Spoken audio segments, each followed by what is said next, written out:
All right, guys. So today we're going to be discussing a problem that most candidates face after uh, going to the FSMB, starting the FSMB process. So once they start the FSMB process, there are certain things that they face, certain problems that they face. So let me give you a background of what I'm talking about. What happens is that after the FSMB ECFMG transition or the FSMB MyIntealth transition, whatever you want to call it, it's the same thing. What happened was is that MyIntealth handled all of your notary and ECFMG certification application and credential verification part. It handled those things, and then the exam booking part was shifted to FSMB.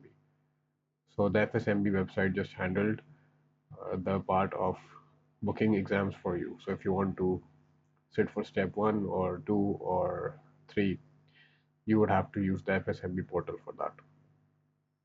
You would have to create an account here and link this account with your MyIntealth account, and then um, that's how they will link both of your IDs, and then after that they will give you an option to fill out the application for step one and step two, whichever exam you want to give.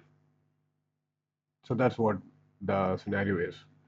That the first for the first the student firstly what the student does is he creates an account on MyIntealth, then registers on MyIntealth, and then creates an account on FSMB using his MyIntealth or ECFMG ID, and then he registers for the exam. And when the result comes, he can only view his transcript from FSMB now, so it won't be displayed on MyIntealth. So that's what the scenario right now is. I have explained all of this in my previous videos. I have created quite a few videos on this topic, and the problems seem to be coming in because of a very irresponsible system that they have formed now, which is uh, which is quite haphazard for a normal user, to be very honest. So today we're going to be discussing that once you create an account on FSMB and you are linking it with your MyIntealth ID, what problems you can face, and some of the most requested uh, problem, or should I say the most requested video on a problem, is of the problem of identification verification. So the problem where FSMB is unable to find you. So you have entered your MyIntealth ID and you have entered your uh, ECFMG ID, but still they are unable to find you.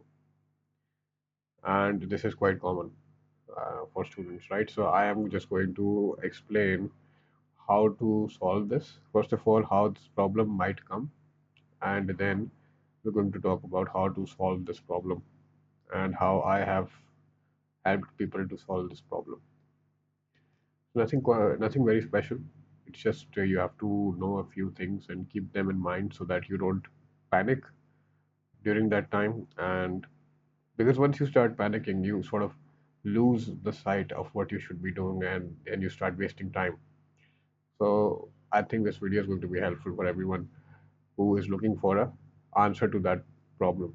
First of all, I want you to go to our YouTube channel, and this is our YouTube channel, and we have created quite a lot of videos on this topic that is going to clear up. So I've created these two videos for the FSMB MyIntealth fiasco and this video also. The reason why I'm giving you the reference because I want you to concentrate on this video, the one which says how to apply with only one name available or FNU for USMLE.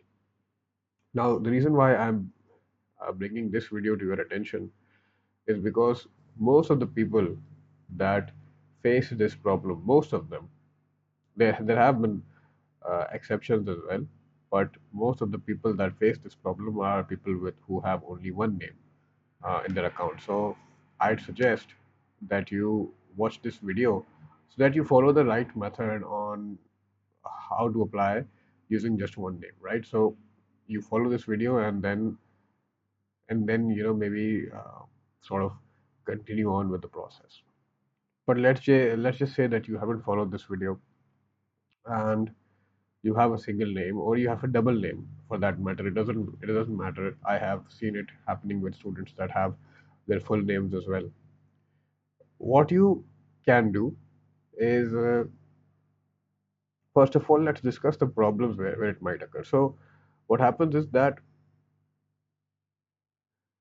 the common problems are basically name mismatch. So what happens is that in MyIntealth ID, you don't have to enter FNU before your name. Like you can enter a single name and move on. But FSMB requires you to enter a first name and a last name. So it is unnecessary to enter both the names in FSMB portal, right? What happens is when you enter your one name only on FSMB, so it thinks that you are some other person and it is unable to find you on ECFMG. So you need to make sure that if you have a single name, you have to have FNU before your name in the MyIntealth portal and in the FSMB portal as well. Even if you did not do that uh, before, I highly recommend you to do that, because if you have a single name, you have to write FNU in front of your name. There is no other way to go about this. Okay. So you make sure that your name is fixed. You are writing FNU in front of your name in the MyIntealth ID and in the FSMB portal. After that, what happens is that a lot of people, they don't even know if they are ready to go to the FSMB step. Because what happens is that you need to make sure that the most important step is that you need to make sure your notary is done and your ECFMG certification application status is available, right? So I have showed that in this video of what that is. So what happens is that if you are going to go to the MyIntealth website, you're going to create an account there. So it is going to ask some information, and you have to, establish your account. For that, you have to pay $100, and after that, your notary will be done. Once your notary is done, you have to go to the ECFMG certification portal. In that website, you have to go to the ECFMG certification part, and then go to the ECFMG certification application, and then start an application, and then pay $560 for the acceptance of that application, and then you are ready to move to the FSMB part. So make sure that your notary is done and the ECFMG certification application status, it will be showing there in the MyIntealth ID, is available or accepted. I think that's accepted. Yeah, so it's accepted, not available. Accepted would be written there. So ECFMG certification application status should be accepted. After that, you are done. So if you don't do this and go directly to the FSMB part, then the process is doomed to failure, right? It's not going to work out. So that's something that you should make sure. It's a prerequisite for you to do before moving on. After you've done that and you've made sure that your name is correct, what you should do now is, if your name, let's say for example, if you have a single name and they are getting suspicious or they're not able to connect your ID, they will ask you to upload a document. They will ask you to go for a face verification, right? They won't ask you to upload the document. They will first ask you to go for the live verification process. For that, what you need to do is you need to switch to your phone and switch to your phone and turn on your camera, and maybe they will see you holding your passport in front of you, and they will ask for live verification, and most probably it will be done. Like at that moment, it will be accepted. What happens is that if you don't do live verification and you don't do live verification, you'll be stuck in a verification loop process, which is a very bad place to be in, and most people contact us when they are in this place. By the way, if you have any questions, then you can contact us on our page, USMLE Forum of Pakistan. So you can contact us on this Instagram page of ours and message us for any problem that you face. Okay. So most of the students that contact us are in this loop. What they do is they don't do the live verification process. and then they choose to upload the document whenever. And the document, if the document has this problem, let's say for example these problems that I've written here, that it should not be a blurry image, glare, shadow, cropped edges, it should be good lighting, a flat surface. So these things should be there if you are choosing to upload your document later on, but I do not recommend that. What I recommend is to do the live verification process and then move forward. Right? If you're uploading your document, it mostly doesn't get accepted, and then they tell you to wait for 1 week. So this is the process. So they will do live verification first. If it is not done, then they will go for the manual verification, and it takes a week for them. Now, in manual verification, they will ask you to upload your passport pictures or documents. You need to upload the passport picture in a form of PDF. You're not supposed to upload it in form of a JPG or PNG. It should be in a PDF file, and that takes usually 1 week for them to verify. And even after this, they might not be able to verify you. They will say that oh, you're pasting a picture. Oh, that's not allowed. So then what you have to do is you need to mail them again.